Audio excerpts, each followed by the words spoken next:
3, West Cambridge. We've got Matthew Marconi. Lane 4, OKC River Sport, Jackson Gallagher. Lane 5, Calgary Rowing Club. We have Andrew Hubbard.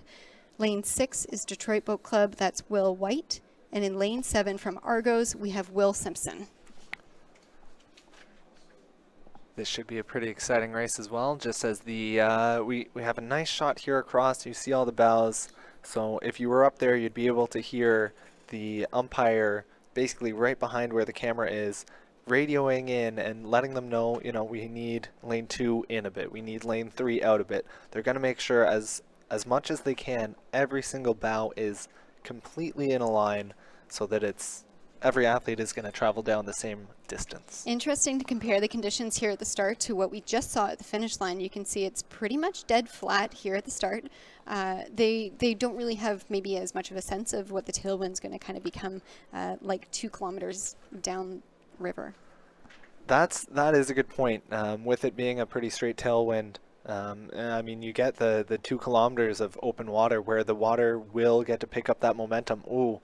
Slower start out of Argonauts closest to us, but the race is off now. The race is certainly off. The under 19 men's single. Now these guys, there were 77 entries in the heat. So on Tuesday, there were 77 under 19 men's singles. So they would have had to make it through heats to semifinals to the final 6 guys that you see here right now.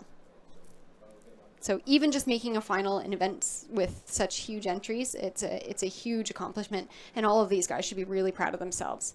Absolutely. Top 6 at least out of 77 people. That is impressive. So we're watching here. This is the first 500 of the race. It's still pretty calm, it looks like. Yeah, it definitely does look like it's not too choppy up here in the top 500. It'll be interesting as we follow this race down to see when it does start to get a little more rough with the water. Last year's winner came from the Maritime Rowing Club in New York. It was William Legenzowski in a time of 6:54.51. It'll be interesting to see how our times today compare to a year ago. It's kind of apples to oranges when you're talking about times in rowing because the conditions really play such an important factor in the actual overall time of a race. Absolutely. The difference between a head versus a tailwind versus a crosswind can become quite substantial. Now, as I mentioned, these events are seeded, so they would have had some... Oh, it looks like lane 7. We've got Wow. lane 7 from Argonauts, the distinctive stripes of Argos. Half just a boat, barely. give or take. Wow, that is some tight racing coming through the first 500. Ahead of lane 2, looked like West Cambridge was hot on his tail. All right. So here we are, 1/4 of the way through this, the third final of the day, the men's under 19 single, and still very tight racing. No really distinct leader at this point. So we'll see what moves can be had here in the second 500, as the athletes are going to be approaching the 1,000-meter mark in probably about 90 seconds. These guys are racing for the Anthony Tony Novotny Trophy. The trophy was originally dedicated to the U18 men's single, which was back in 1997. The event was later renamed the U19 men's single in 2011. Tony was born in Prague in 1953, and he relocated to Canada in 1965, fleeing the communist regime. He would first learn to row at the Argonaut Rowing Club in Toronto. He would later compete at the 1971 Youth World Championships, the 1974 World Championships, and the 1979 Pan Am Games. This trophy was dedicated by his second club, the Don Rowing Club, after he passed away in 1996. Interesting to see that the origins of the trophy, and we have both Argos and Dons represented in this final. That is really exciting, really neat fact. So we'll see if it can kind of go home with any of those, home athletes. Interesting also, given that the trophy is named after an athlete that did compete at the World Youth Championships.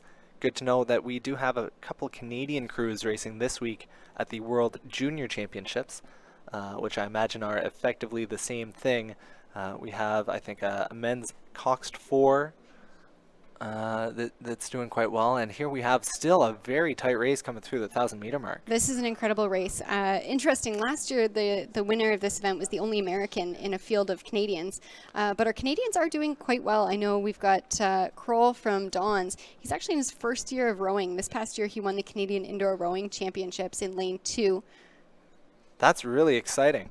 I think also the Argonaut athlete, William is his given name, but goes by Liam. He was at the actual the junior team selection, so he would have probably just missed out on going to that Junior Worlds I was just mentioning. So these guys are approaching the 1250 mark here. You can see that red buoy on your screens. He's just passing. It looks like his bow's going through right about now. Yep. These are really quite talented athletes. So these guys are 17 or 18 years old.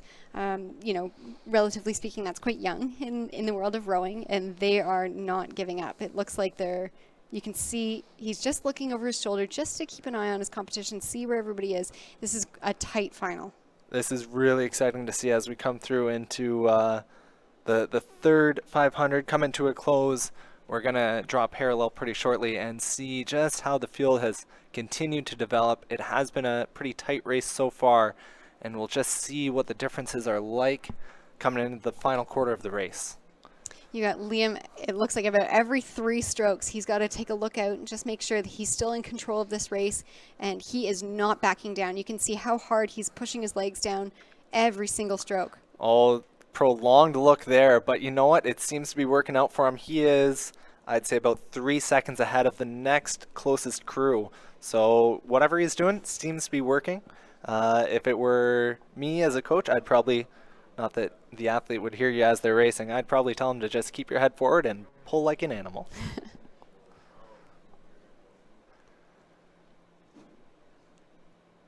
Nice shot here of all the athletes coming into closing in on the red buoys. That's going to denote the final 250 mark of this 2,000-meter race for the men's under 19 single. Young guys certainly racing with the integrity of much older athletes. They're pushing right through. You can see on your screen as the buoys turn to red, they know that they're in the last 250 meters. And given that they're younger athletes, you know, some unexpected things can happen as they go down the course for maybe the first time. That's a good point. So it'll be interesting to see just what, if anything, is going to change, especially given it is still kind of bumpy with the water, just coming up a little with the tailwind. So we'll see if Liam Simpson, who has held a lead and grown his lead slightly over the 2,000 meters, see if he can hang on and claim some Henley gold. And hang on he is. You can kind of see here that he's got his head down. He's not looking out anymore. He's just hauling on it. All right, and we can just see, yeah, that is, I think, Detroit Boat Club at the top of your screen, lane 6 there.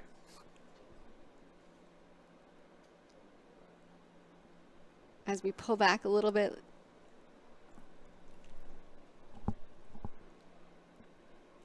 Does look like Liam will have already crossed the line, so it does look like Liam Simpson out of the Argonaut Rowing Club unofficially taking the men's under 19 single. But an incredible final for all 6 of these guys. That is an absolutely amazing race, and I'm certain for a lot of them that's probably their first Henley final. And to battle out 77 entries on Tuesday to make it here today, that's pretty incredible. That is very exciting. Well done to all those athletes that were in the final. Well raced. That was tightly contested all the way through. So kind of no one kind of giving in, which is really impressive to see at this age. So that is the Argonaut Rowing Club unofficially with a 7:01.09, 4.22 seconds ahead of their next best competitor. From Detroit, absolutely. That's some incredible racing.